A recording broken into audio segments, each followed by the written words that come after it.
If you had Eric Adams' ear, what's the solution you would propose for how we get out of this crisis? I mean, there needs to be more money for veterinary care, and that is definitely spay neuter. If for nothing else, spay neuter services can help stop the overpopulation. It's proven, even if it's not companion animals, if it's community cats, that's the way to staunch the crisis. And then you can take other steps towards looking at subsidizing some community vet care, mobile clinics. And it's difficult to run because you need staffing, and there's a shortage of veterinary care right now, period, shortage of vets. That's for a larger charitable group to look into subsidizing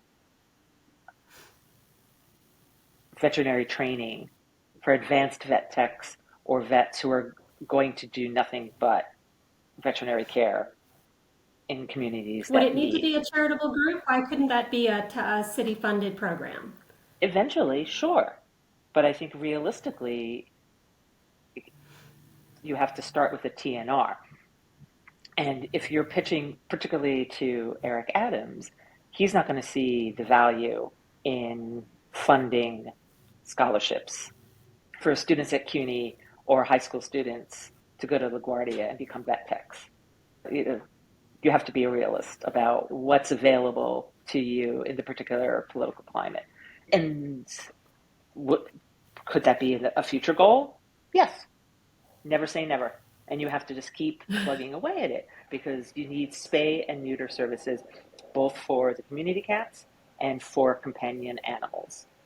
The number of people who also don't realize that spaying your female cat, it doesn't just keep kittens from being born, it provides longer term better health outcomes for the cat in terms of decreasing the odds of mammary cancer, and there's a host of other health issues, particularly also with male cats. A lot of times we see cats get dumped because one of my foster cats right now is a cat that was relinquished by their owner to the vet because he had a urinary tract blockage and they didn't pay attention to it. And then when they took him to the vet and they found out the cost of it, they couldn't afford it. They relinquished him to the vet. The vet contacted Little Wanderers, and here he is on my couch. But he wasn't neutered. And neutering helps decrease phenomenally the incidence of urinary tract blockages and urinary tract issues in male cats. Female cats also can get urinary tract blockages and crystals, by the way. A lot of people don't realize that. They think it's just male. Also, with male cats that aren't neutered, they spray at some point, and that people are like, oh, the kitten is so cute, this cat is adorable. And then the minute that cat isn't fixed and begins spraying, the cat gets dumped. And it's such a Yeah. minor thing. It's Mm, preventable.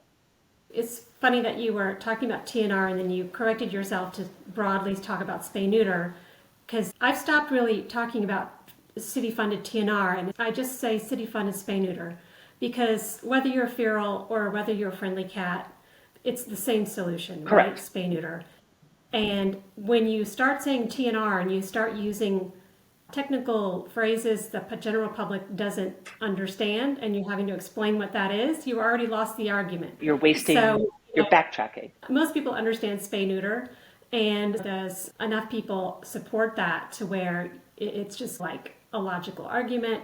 I know there's not everyone in the broad population understands spay neuter, but I think it is like a broadly accepted goal in the community. But there is an education component because the number of times you run into people who don't want their cat fixed is sad.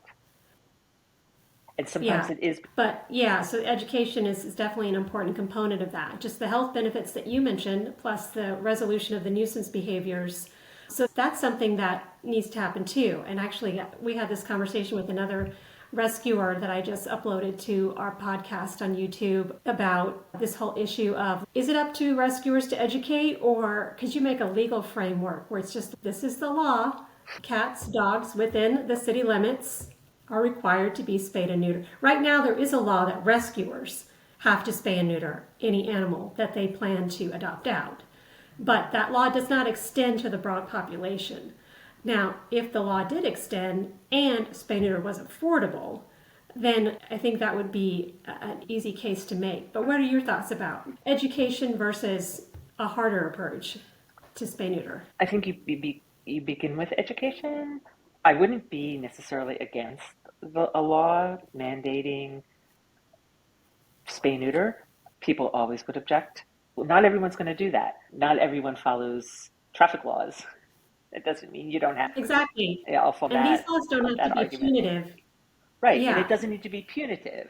You're supposed to register your dog. Every dog's supposed to have tags, and not everybody does.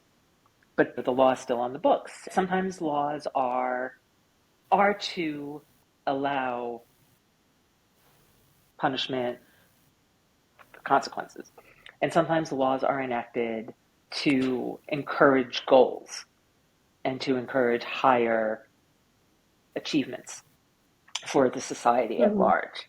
And it is enacting a law like that. It would be an element of education because there are the people who leave money to their cats and their dogs in their wills. And I would encourage anybody who's listening who has a companion animal to always please have a guardianship program because you never know.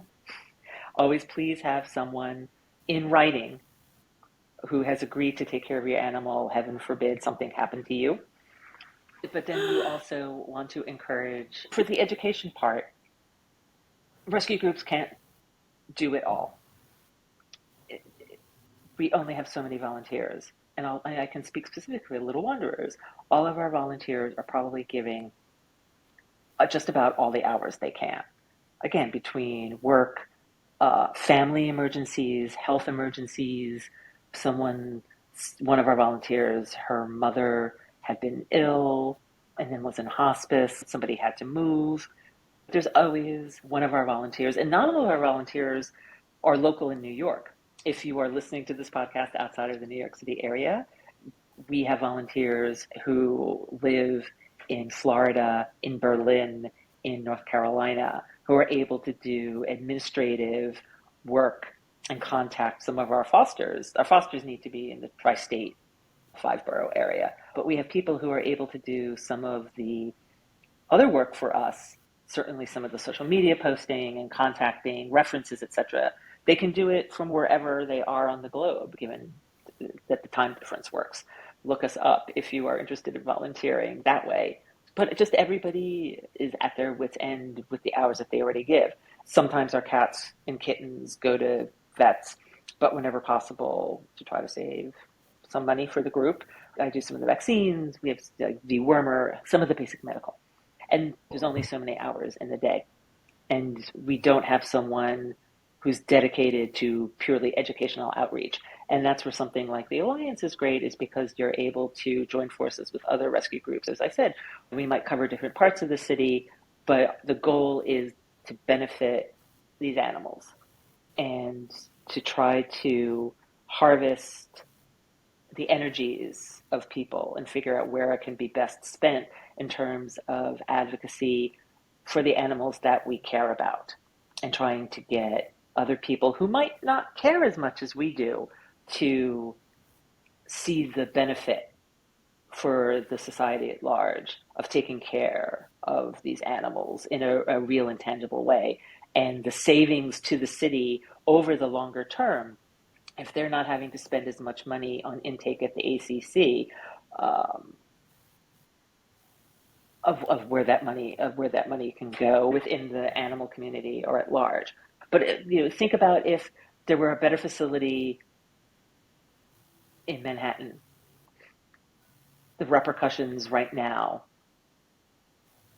would be different if they were able to still be taking in animals at an updated building, at a state of the art yeah, building.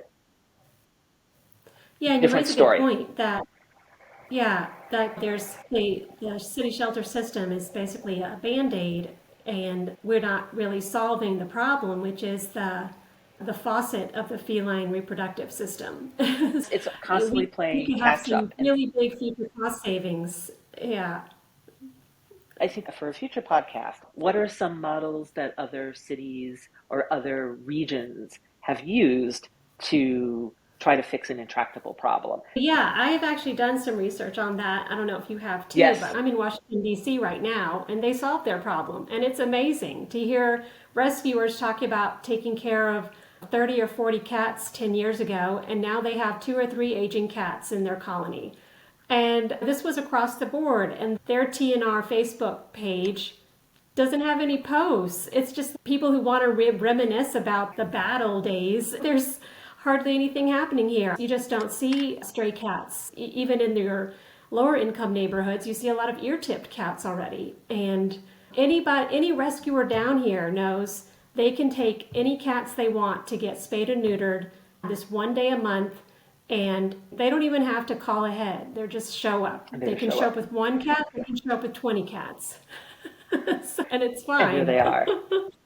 And there's holding space. They can drop off the cat and then just come back and get the cat. And that is a real issue in New York City with regards to the community cat population. A huge issue is holding space. Where do you take the cats to recover?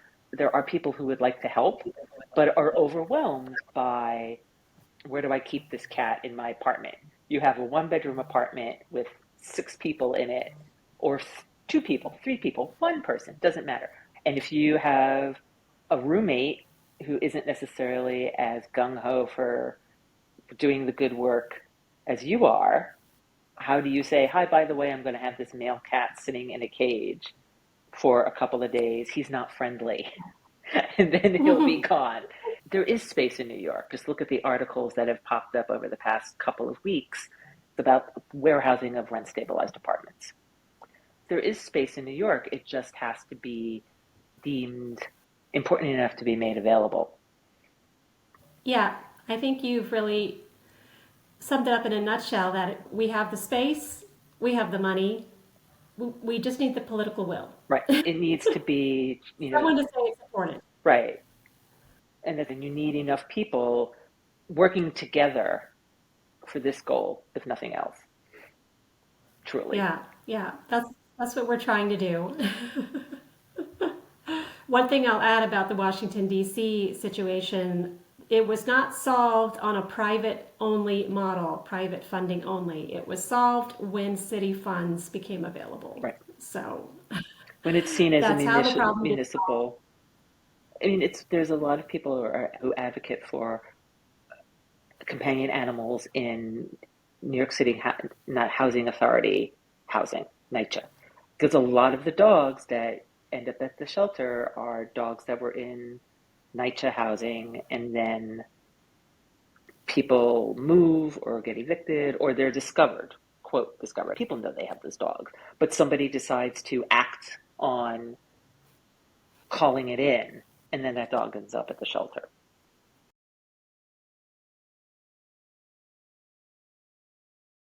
And Hmm. there, so there needs to be a way. And then there's a whole another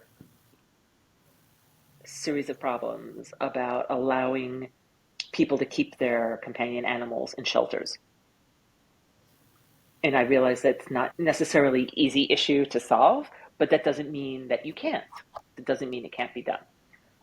And there are models for not just domestic violence shelters regarding how people don't necessarily leave relationships where they are in danger because they are worried about their animals being in danger.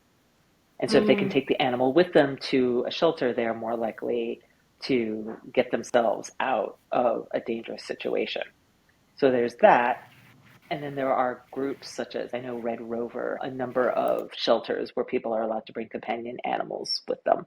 But then there's also just people who are temporarily houseless, who have animals that they have to give up. And that's heartbreaking for them, and it makes a bad situation worse. And if you can just get them through the temporary fallow and allow them to have support for their companion animals, it makes a big difference in allowing them to get themselves back into a stable situation sometimes.